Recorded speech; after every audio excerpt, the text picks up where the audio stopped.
Plano Educacional Individualizado. O PEI é um documento utilizado na área da educação para criar um plano personalizado de ensino e aprendizagem para um aluno com necessidades educacionais especiais. Ele é elaborado considerando as necessidades, habilidades e metas específicas do aluno, buscando promover sua inclusão e sucesso acadêmico.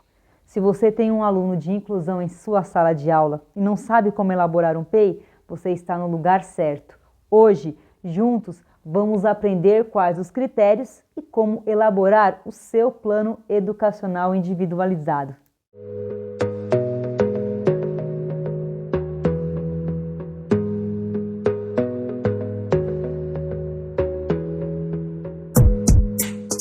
Olá, eu sou a professora Darlene, atípica e mãe atípica, pedagoga, com pós em gestão escolar e na reta final da pós em ciência ABA, a análise do comportamento aplicada dentro da área da educação. Então, seja muito bem-vindo ao canal Momento Educação. E neste vídeo, vou compartilhar com você, educador, dicas e orientações práticas para criar um PEI personalizado, que atenda às necessidades específicas dos alunos com necessidades educacionais especiais. Vamos abordar desde a coleta de informações até a definição de metas e estratégias de ensino. Mas, além do plano individualizado, é importante que você tenha um conhecimento do tipo de inclusão do seu aluno e promova um ambiente acolhedor, não só a ele, mas a todos os alunos. Então, se você, assim como eu, é um apaixonado, uma apaixonada pela educação, clique no card que está aparecendo aqui em cima ou vá na descrição desse vídeo e clique no link que está disponível para obter informações importantes de como aprimorar sua prática pedagógica para melhor atender alunos com autismo em sala de aula. O profissional responsável pela elaboração do PEI é geralmente o professor da sala de aula, em colaboração com uma equipe multidisciplinar. Essa equipe pode incluir profissionais como psicólogos, terapeutas ocupacionais, fonoaudiólogos, assistentes sociais e outros especialistas, dependendo das necessidades específicas do aluno. Eu estou na área da educação há quase 20 anos e quando eu iniciei, já existiam alunos sim de inclusão que eles estavam, eu dei aula para alunos com síndrome de Down, entre outras. E hoje, naquela época, a inclusão não era tratada da mesma forma que se trata hoje, né? E hoje, quando nós ouvimos falar em inclusão, focamos muito no autismo. E não, uma inclusão são crianças que têm uma deficiência intelectual, uma deficiência visual, uma deficiência auditiva, mobilidade, entre outras. Então, são deficiências e transtornos. São alunos de inclusão. E naquela época nós tínhamos, mas não tinha todo esse trabalho, a gente não tinha tanto acesso à equipe que trabalhava, né, os profissionais que trabalhavam com essa criança. Em algumas escolas, a inclusão era feita da seguinte forma, isso tanto na particular quanto na do Estado, na escola estadual e provavelmente nas municipais também. Existiam alunos de inclusão naquela instituição escolar, porém era uma sala, né? Então, assim, o que acontece? Era uma sala de alunos especiais. Quando acontece isso, não é uma inclusão, é uma integração. Você está integrando alunos de necessidades especiais dentro de uma instituição de ensino. Mas não haverá um trabalho diferenciado ou adaptado a ele. Por quê? Porque é uma sala onde só tem alunos com necessidades. Então, lógico, vai ter um trabalho adaptado ali de acordo com cada necessidade, mas eles não estão com alunos típicos, como os denominamos hoje, né? Os típicos e atípicos em relação até ao autismo. Enfim, então se a gente for falar hoje da parte de inclusão, dá até um outro vídeo com uma aula de história. Aí se vocês quiserem, né, a gente deixe nos comentários que a gente faz esse vídeo também. Porém, eu, professora Darlene, fui começar a elaborar um PEI não faz muito tempo, porque onde entrou uma nova reformulação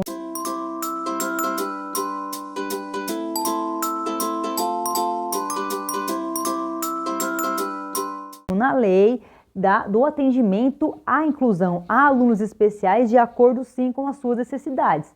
Então, o PEI ele não existe só numa instituição escolar, o PEI existe em uma clínica multidisciplinar. Por quê? Porque tem que se fazer um plano individualizado para tratar com aquele paciente, para tratar com as necessidades, com as particularidades daquele paciente. Mas, como eu estou falando referente à área da educação, o professor ele é o responsável em fazer essa documentação. Então, para darmos início com mais veracidade a essa elaboração, vamos criar um aluno imaginário, o Vitor, um aluno autista de 6 anos. E dessa forma, podemos entender melhor as necessidades específicas dele. Então, se é um professor que vai montar, então agora nós vamos ver o passo a passo dos critérios de como iniciar esse PEI, que é onde? É o norte, é a meta de trabalho. E eu já adianto que esse PEI, ele não é um plano que você poderá utilizar o ano todo. Você pode utilizar pode fazer um PEI para utilizar o semestre, ou trimestre, ou bimestre. O PEI, ele não é anual. Por quê? Porque você vai ter ganhos, que é o que a gente espera que o aluno se desenvolva. Então, no decorrer que ele for desenvolvendo, novas estratégias têm que ser feitas de como vai ser o trabalho após aquele desenvolvimento que você avaliou, que você percebeu, aquele ganho do aluno. Mas calma, nós vamos ver tudo isso aqui. Eu vou levar vocês agora para a tela do meu computador, onde eu montei um esquema. E depois tem o PEI. Mas calma, eu vou deixar todo esse arquivo em PDF na descrição desse vídeo. Vocês vão encontrar o link para baixar. Lembrando que é um modelo, tanto que para tornar isso um pouco mais real, para que a gente consiga imaginar toda essa história, desde o início, como elaborar esse PEI, nós vamos falar agora do aluno Vitor. Ele tem 6 anos e ele é autista. Isso foi a informação que nós, professores, recebemos quando entramos na sala de aula no início do ano. Olha, você vai ter um aluno autista, o nome dele é Vitor. E agora? Como eu vou trabalhar com esse aluno? Calma, vem aqui para a tela do meu computador que eu vou explicar para vocês.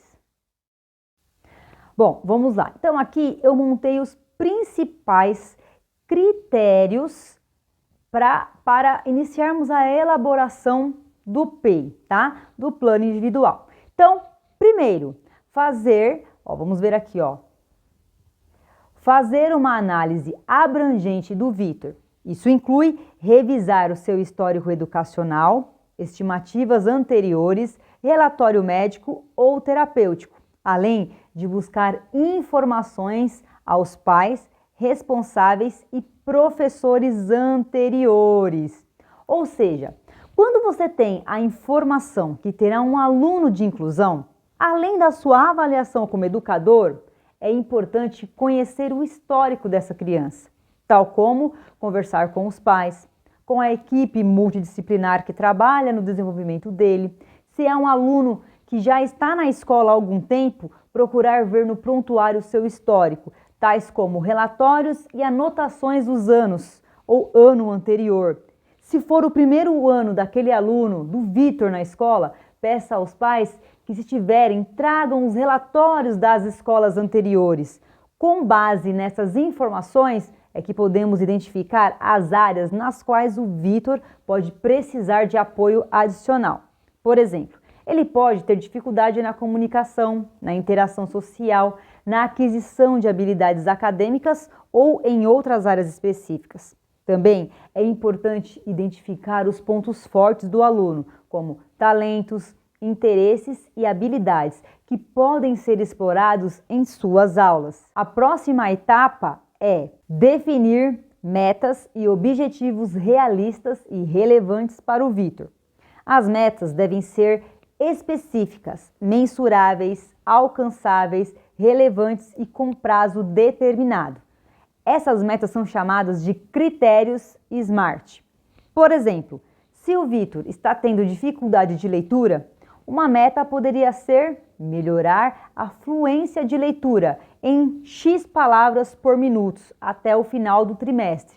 Por exemplo, 2 palavras por minuto, 3 palavras por minuto, aí de acordo com, lógico, quando a gente fala da avaliação do professor, é aquela avaliação diagnóstica que você faz no início do ano, ou quando o aluno entra, né, no meio do ano na sala, não precisa nem ser do meio do ano. Já iniciou o ano letivo, você já iniciou o conteúdo dos seus alunos, entrou um novo aluno. É necessário fazer aquela avaliação diagnóstica para saber o nível do seu aluno, o que ele já sabe, se ele precisa de reforço. O mesmo deve ser feito também com um aluno de inclusão. No caso, o Vitor, além de conversar com toda essa equipe, o educador também tem que ter a sua visão, o seu olhar, a sua avaliação.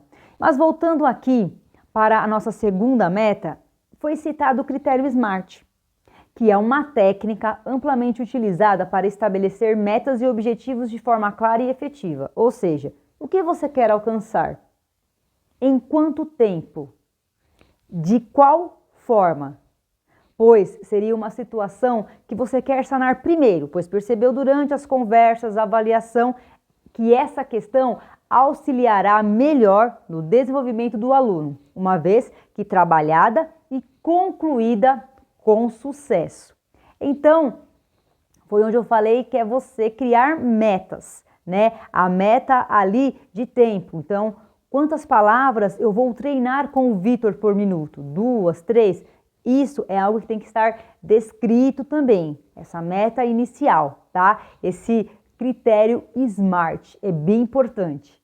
O terceiro critério, vamos lá, pensar nas estratégias de ensino e nos recursos necessários para apoiar o Vitor em sua jornada educacional. Isso pode envolver a adaptação de materiais didáticos, o uso de tecnologias assistivas, a implementação de práticas diferenciadas de ensino e colaboração com profissionais especializados, como terapeutas ocupacionais, fonoaudiólogos ou psicólogos. Bom, nessa etapa já estamos finalizando o perfil do aluno.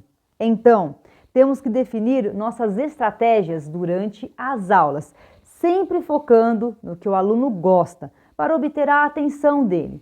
O trabalho em parceria é primordial. Então, colher dicas e estratégias com os profissionais que atendem a criança é mega importante para um bom desenvolvimento, além de agregar para o seu crescimento profissional.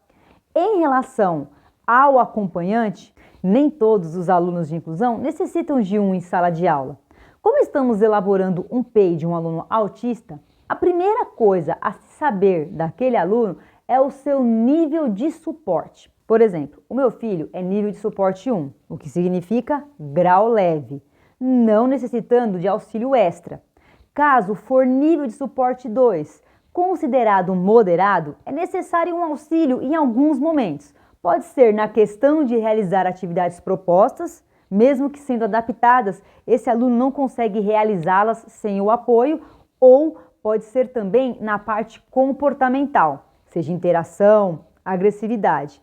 É necessário, neste caso, uma TO, o que direcionará melhor aquele aluno e até em outras questões de organização, higiene, alimentação, organização pessoal. Mas, se o aluno for do nível de suporte 3, considerado severo, é necessário um acompanhante a todo tempo para auxiliar em todas as atividades, dentro e fora da sala de aula.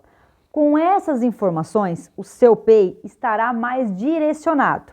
Além disso, é fundamental criar um ambiente inclusivo na sala de aula, onde todos os alunos se sintam valorizados e respeitados. Podemos explorar estratégias de ensino colaborativas, incentivar a participação ativa de todos os alunos, promover a conscientização sobre a diversidade e garantir que todas as adaptações e recursos necessários sejam disponibilizados.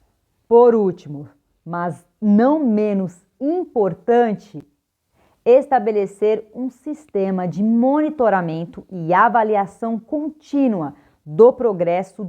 Isso nos permitirá ajustar o PEI conforme necessário e garantir que ele esteja alcançando suas metas. O que significa que é necessário criar um processo sistemático para acompanhar de forma regular e constante o desenvolvimento do aluno Vitor em relação às metas estabelecidas no seu plano. O PEI. Esse sistema de monitoramento e avaliação envolve a coleta de informações relevantes sobre o progresso do Vitor, por meio de observações, registros, testes ou outros instrumentos de avaliação. É importante registrar e documentar os avanços, dificuldades e mudanças observadas ao longo do tempo. Como, por exemplo, nós temos aqui a primeira, observações sistemáticas em sala de aula, que é realizar observações regulares das interações do Vitor em sala de aula, registrando seu engajamento, a participação, comportamento e desempenho acadêmico. Essas observações podem fornecer as áreas em que o aluno está progredindo e aquelas em que ele pode enfrentar desafios.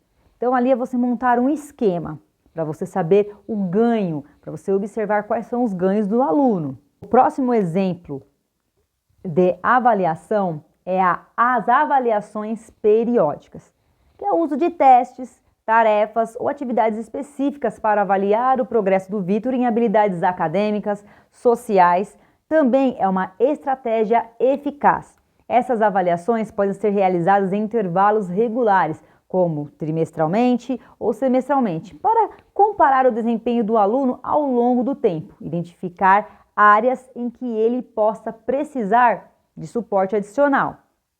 O próximo critério de avaliação, registros de acompanhamento individualizado.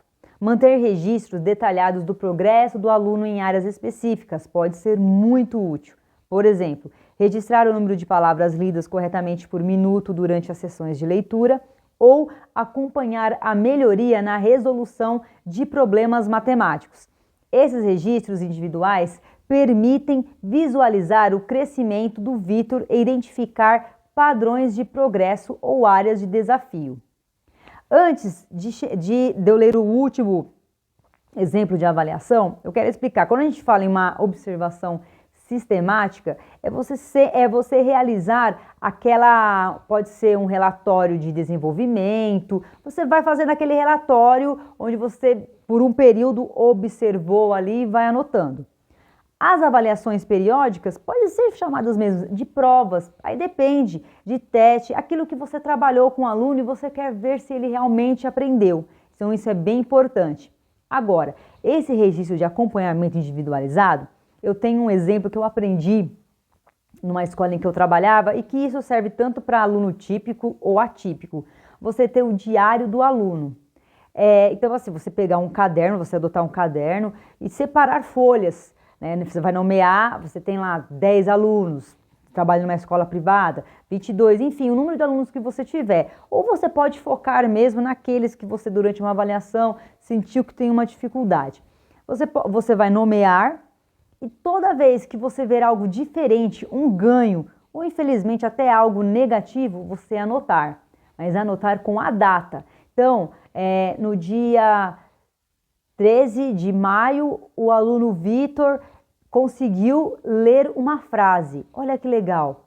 Mas quando ele começou, você anotou lá, ele tinha dificuldade na leitura. Então, esse registro de acompanhamento você pode fazer quase que diariamente. Então, aquilo que se destaca, seja negativo ou positivo, você anota. Essa é uma estratégia também que auxilia muito na hora de você realizar o seu relatório bimestral, trimestral, semestral, porque ali você tem anotações do aluno, o que te auxilia a fazer esse relatório com informações com mais propriedades, tá? Então isso fica essa dica aí tanto para alunos de inclusão quanto para alunos regulares, ok? E por fim, vamos falar aqui deixa eu anotar, vamos ver aqui, feedback e comunicação contínuos. Estabelecer uma comunicação aberta e contínua entre os profissionais envolvidos no acompanhamento do aluno, como professores, pais e especialistas. É fundamental. Eles podem compartilhar observações, fornecer feedback sobre o desempenho do aluno, discutir estratégias eficazes e propor ajustes no PEI, sempre visando aprimorar seu progresso e alcançar suas metas. Bom, eu deixei essa parte para explicar por último, porque é onde eu falei lá no início. O PEI, ele não é um plano anual, é um plano que nós podemos falar que ele pode ser bimestral, trimestral, vai muito de acordo com o que você está vendo do desenvolvimento do seu aluno. E quando você fala que você, além disso, não é só uma única vez no início que você precisa conversar com os profissionais que trabalham com aquele aluno. Então, assim, essa parceria é uma parceria que tem que seguir. Então, assim, esses profissionais, eles também precisam ouvir a escola, ou solicitar um relatório, ou por telefone. Hoje tem até as reuniões online que facilita bastante. Então tem que ter essa comunicação. Eles também precisam saber como esse aluno está em sala de aula, como ele está desenvolvendo, quais estratégias você está utilizando. Porque, sabe por que um aluno autista ele está numa clínica multidisciplinar? Porque ele trabalha com diferentes profissionais, mas todos em prol do seu desenvolvimento. Então ali, cada profissional vai trabalhar em uma área. A fono vai trabalhar a fala, a pronúncia, interpretação. Já a TO vai trabalhar a parte comportamental, vai orientar, vai auxiliar. Entre outros, né? Tem também a neuropsicóloga que vai trabalhar a parte do neurodesenvolvimento da criança. E você que entrou com a parte de alfabetizar, de educar, de ensinar. Cada profissional dentro dessa multidisciplinaridade tem um papel importante no desenvolvimento do aluno. Então, por isso que essa parceria é bem importante. E eu coloquei até aqui que às vezes em uma dessas conversas se discute e pode até se ajustar o PEI. Então, às vezes um critério que você colocou ali inicialmente naquele PEI, ele tem que ser retirado ou ele tem que ser adaptado, ou tem que ser reelaborado. Isso vai de acordo com essa troca de conversa. Mas são conversas também que elas podem acontecer a cada 2 meses, a cada 1 mês, aí depende da criança que você tem, né? Do tipo de aluno que você tem, do grau de suporte que ele tem, da defasagem, da dificuldade. Por isso tudo é bem importante fazer essa avaliação bem criteriosa, ok? Bom, esses exemplos ilustram algumas das maneiras pelas quais um sistema de monitoramento e avaliação contínua pode ser aplicado para acompanhar o progresso do aluno. É importante adaptar as estratégias de acordo com as necessidades e metas específicas, levando em consideração a colaboração entre os envolvidos e a utilização de informações concretas para tornar decisões informadas. Depois de toda essa investigação, análise e pesquisas realizadas, temos uma visão geral do processo para iniciarmos a elaboração do PEI do aluno Vitor. Lembrando que esse PEI é fictício e deve ser adaptado às necessidades específicas do seu aluno. Visto isso, olha aqui o nosso PEI aqui pronto. Então vamos ver juntos. Então, PEI, Plano Educacional Individualizado para o aluno Vitor. Primeiro, as informações. Nome, Vitor Nogueira, idade, 6 anos. Série, primeiro ano do ensino fundamental, anos iniciais. Diagnóstico, transtorno do espectro autista. Esse diagnóstico, lógico, quando o aluno foi matriculado, os pais informaram a escola, tá? Então, é partindo do diagnóstico que você começa toda essa avaliação e investigação. Quais foram as dificuldades identificadas, de acordo com o que você avaliou, com as suas conversas? Comunicação social, interação social, habilidades de autorregulação emocional e dificuldade de leitura. Então, o aluno, quando fala da comunicação social, ele não gosta de falar, ele tem uma dificuldade. A interação, ele não gosta de interagir, prefere ficar ali no mundinho dele, bem quieto. Habilidades de autorregulação emocional. Provavelmente, ao se frustrar, ao perder, ele pode apresentar um comportamento diferenciado, pode entrar numa crise de choro, pode ficar agressivo. Isso você também, quando você coloca isso, você está abrindo diversos parênteses. E tem a dificuldade de leitura. Então, a dificuldade de aprendizagem que ele trouxe é a dificuldade de leitura. Então, essas são as informações do aluno que nós conseguimos através da nossa avaliação e do bate-papo com os profissionais. Bom, feito isso, quais objetivos eu quero para esse aluno? Promover a comunicação e interação social do aluno, desenvolver habilidades de autorregulação emocional e melhorar as habilidades de leitura do Vitor. Então, esses são os meus objetivos gerais, é o que eu quero. Por quê? Eu descobri isso com as dificuldades identificadas, então eles estão nos meus objetivos, é o que eu quero sanar. O que eu tenho que montar, as minhas metas e estratégias. A primeira, comunicação e interação social. A minha meta, melhorar a comunicação expressiva do aluno, aumentando sua capacidade de se comunicar verbalmente ou através de outros meios alternativos de comunicação, como pictogramas ou recursos visuais. Estratégias, oferecer apoio individualizado para desenvolver habilidades de comunicação, como usar frases curtas e simples, modelar linguagem apropriada e incentivar o Vitor a se expressar. Utilizar recursos visuais, como cartões de comunicação, para auxiliar na expressão de suas necessidades e desejos, já que ele tem uma dificuldade em se comunicar. Promover oportunidades de interação social em contextos seguros e inclusivos, como jogos em grupo e atividades colaborativas. Inseri-lo nas atividades em grupos na sala de aula, propor atividades em que ele goste, onde seja o foco dele, para que outros alunos interajam com ele. E aí, aos poucos, a gente vai quebrando essa dificuldade da interação social.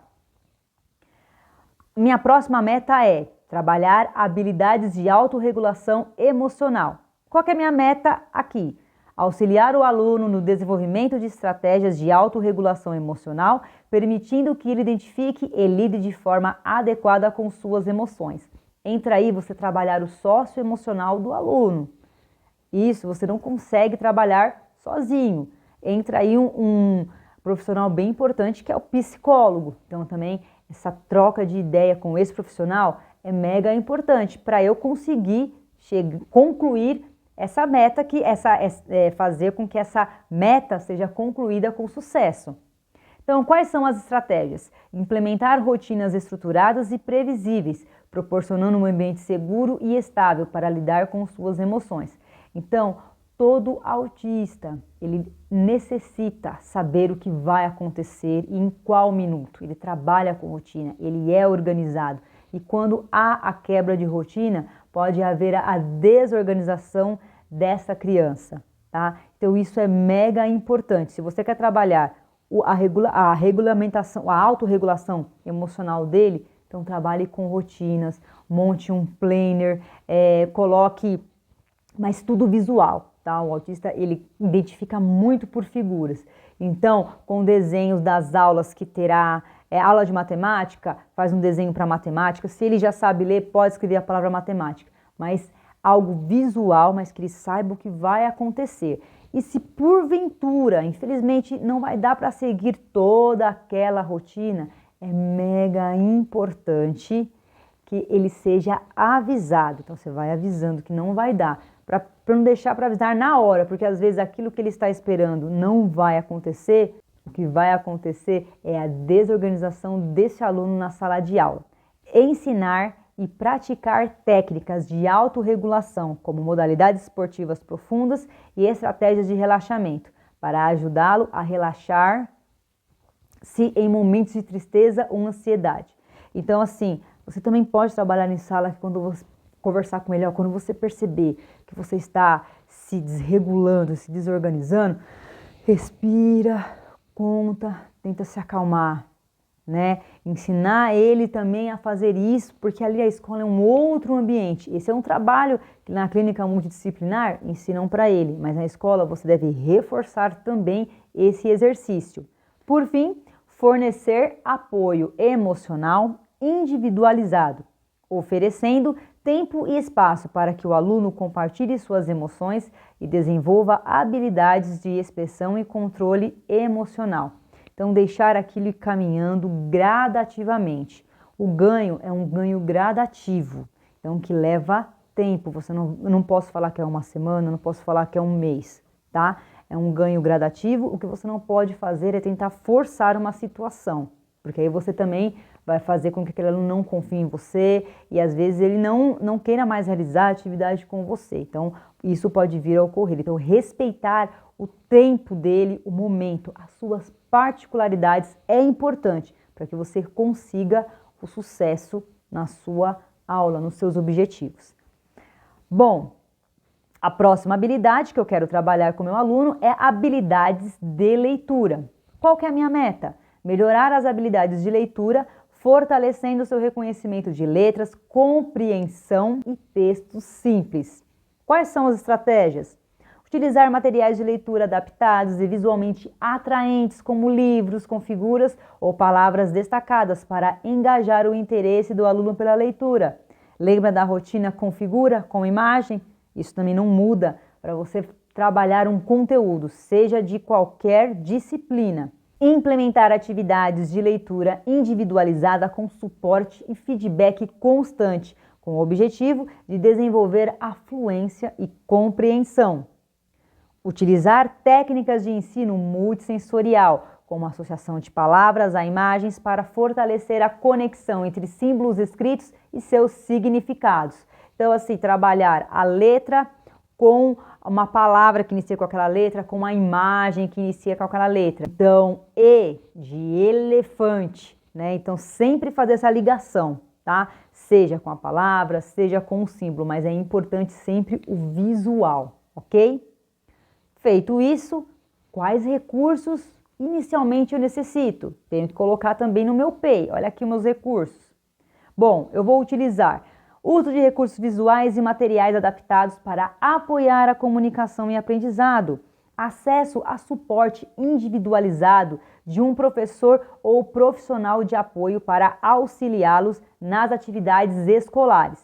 Eu coloquei esse item porque quando eu fiz aquela avaliação, aquela minha conversa, eu vi a necessidade que mesmo adaptando as atividades do Vitor, precisa de alguém ali sentado, do lado dele, auxiliando para que ele conclua aquelas atividades. Então, aqui, nesse P inicial, eu vou solicitar o suporte individualizado de um professor, de um acompanhante de aluno especial. Por quê? É o ideal esse acompanhante, que em alguns lugares é chamado de AEI, que é auxiliar de educação inclusiva. Então, assim, me fala aí no seu estado como esse acompanhante é chamado. Vou ficar feliz em saber. Porque o especialista, porque ele vai saber lidar com aquele aluno, ele conhece, ele sabe quais são os manejos e as intervenções corretas a realizar com aquela criança. Com certeza também vai te auxiliar, tá? Então, no meu primeiro PEI, às vezes, quando eu fizer o próximo PEI,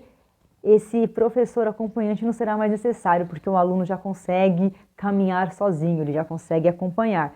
Lógico, esse aluno, a partir do momento que ele não tem um acompanhante, ele não pode ser o último lá da fileira, ele tem que estar sentado à frente, perto de você, tá? Sempre na sua visão, o seu campo de visão, e claro, com algo que também não tire a concentração dele, janela, perto de porta. Então, isso é bem importante, tá bom?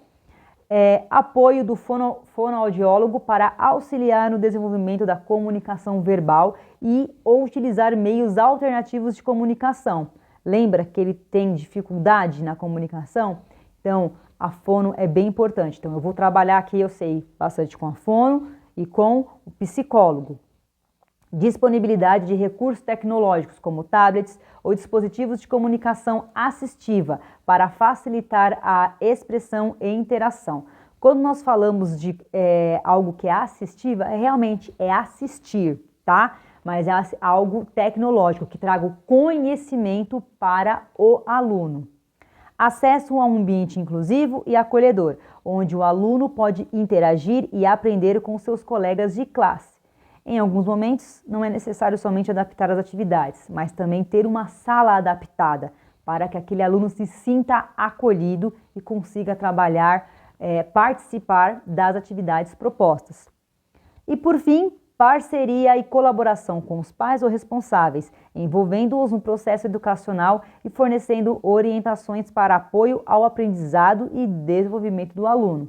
Então, você descobriu uma estratégia onde você teve um ganho em ele realizar uma atividade, algo que ele chegou com essa dificuldade de não saber realizar. É importante você passar essa informação, porque isso agrega ainda mais para o desenvolvimento daquele aluno. Então, esses feedbacks foi que estava lá naquela minha avaliação inicial, né, nas minhas estratégias. Então, esse feedback é bem importante. Por fim, as minhas estratégias de monitoramento e avaliação. Então, eu vou realizar observações regulares de comportamento, interação social e progresso acadêmico. Manter registros individuais do seu desenvolvimento, destacando os pontos fortes e áreas que permaneceram de maior apoio. Realizar reuniões periódicas com a equipe pedagógica, pais ou responsáveis e profissionais envolvidos para discutir o progresso do aluno e ajustar o PEI conforme necessário. E como registro final, será utilizado o relatório de desenvolvimento e evolução, preenchido a cada bimestre. Então, todas essas estratégias de monitoramento eu vou finalizar com o meu relatório de desenvolvimento. Então, eu vou ter as minhas anotações, as minhas conversas, mas ali eu vou ter aquele relatório de desenvolvimento, que pode ser com as cores, né? Tem aqueles de cor, tem aqueles de gráfico, aí é aquele que você achar que é melhor. Lembrando que ele não precisa ser um relatório diferenciado dos seus demais alunos. Pode também ser aquele relatório. É óbvio, você vai adaptar de acordo com o desenvolvimento desse aluno atípico, ok?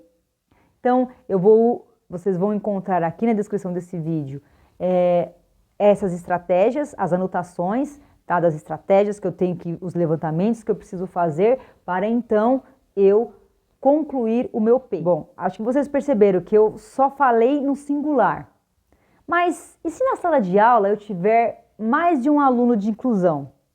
Professor, será necessário elaborar um outro PEI para esse segundo aluno. Cada atípico é único e apresenta suas particularidades. Por mais que se compare as características e encontre uma semelhança, eu te garanto que você encontrará bem mais diferenças. Por exemplo, eu e meu filho somos atípicos. Por ser mãe e filho, poderíamos dizer que tanto eu quanto ele temos as mesmas características. Não. Por exemplo, meu filho ele tem uma sensibilidade auditiva bem, pode-se dizer assim, considerável. Eu não tenho. Porém, na minha infância, eu tive dificuldade na aprendizagem. Ele não teve. Ou seja, se eu tivesse a mesma idade que ele e estivesse na mesma sala, seria um PEI para mim e um PEI para ele. Porque eu não tenho problema em falar. Ele não gosta, ele é mais restrito. Nós dois temos problemas com a parte de interação social. Nem sempre eu gosto de estar em eventos com muitas pessoas. Isso me deixa um pouco desconfortável. Ele também. Mas, independente, somos dois atípicos totalmente diferentes, com particularidades diferentes. Repito, se estivéssemos na mesma sala, 2 PEIs teriam que ser elaborados, ok? Assim como cada aluno típico também é único. Nossos alunos na sala de aula eles não são iguais. E quando realizamos um relatório, não podemos fazer copia e cola, Ctrl+C, Ctrl+V. Portanto, o PEI elaborado hoje serve como um exemplo para ilustrar como um plano pode ser elaborado, considerando as dificuldades e objetivos de desenvolvimento do nosso aluno imaginário, Vitor. É essencial contar com a colaboração de profissionais especializados, pais e demais membros da equipe escolar para garantir o curso e o plano educacional do aluno. É o professor que elabora, sim, mas é necessário a supervisão da coordenação, direção e, claro, apresentar a equipe multidisciplinar daquele aluno para que ambos trabalhem alinhados em prol do desenvolvimento da criança. Lembre-se, porque ele está em uma clínica multidisciplinar. Agora estamos chegando ao fim do nosso vídeo sobre a elaboração de um plano educacional individualizado, o famoso PEI. Eu vou deixar no link da descrição para que vocês possam baixar o esquema e o modelo do plano. Eu espero que tenham gostado de acompanhar essa jornada junto comigo. O PEI é uma ferramenta incrível para promover a inclusão e atender às necessidades específicas de cada aluno, pois cada aluno é único, com suas próprias habilidades e desafios. Por isso, é fundamental adaptar o PEI às necessidades individuais de cada um, sempre com o apoio de profissionais e em parceria com os pais e demais membros da equipe escolar. A colaboração é a palavra-chave para o sucesso. Quando todos trabalham juntos, podemos criar um ambiente inclusivo e acolhedor, onde cada aluno se sente valorizado e capaz de alcançar seus objetivos. Compartilhe esse vídeo com outras pessoas. Pesquise sobre a legislação e as práticas de educação inclusiva em sua região. E claro, escreva para mim aqui nos comentários. Vamos juntos construir uma sociedade mais inclusiva, onde todos os alunos tenham a oportunidade de aprender, crescer e se desenvolver plenamente. Hoje eu vou ficando por aqui. Até a próxima, pessoal. Tchau, tchau.